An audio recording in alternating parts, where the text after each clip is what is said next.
ये तुर्की गेस्ट्स अस्सलाम वालेकुम।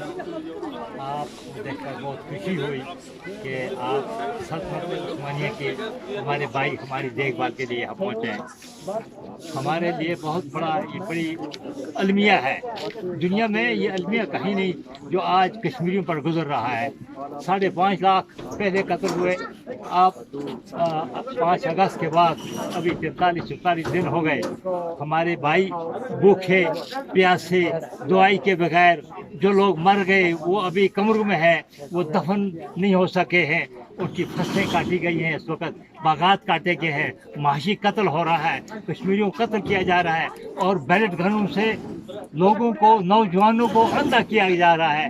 कोई दुनिया की यानी कान पर जूं नहीं रेंगती। मैं अफसोस है कि इतने मुस्लिम ममालिक खासकर तुर्की मैं जब पीछे की तरफ नजर दौड़ाते हैं कि दुनिया के अंदर मुसलमानों ने यानी तहलका मचा दिया। दुनिया में इस्लाम का बोलबाला था और आज जिस पर इस्लाम मुसलमानों पर इतनी कमजोरी आ चुकी है कि अमेरिका और बाकी दुनिया इस वक्त खामोश है। और यानी कश्मीरियों के ये कत्लेआम, फ़लस्तीनियों के कत्लेआम के लिए आप नहीं उठते हैं, खबर नहीं रखते हैं कि उन भाइयों हमारे, मेरी वहाँ बीवी है, मेरी 2 बच्चियाँ हैं, मेरा अयाल पार है, आधा इधर है, हमारा जिस्म आधा कटा गया उधर, आधा इधर। लेकिन दुनिया तमाशे देख रही है।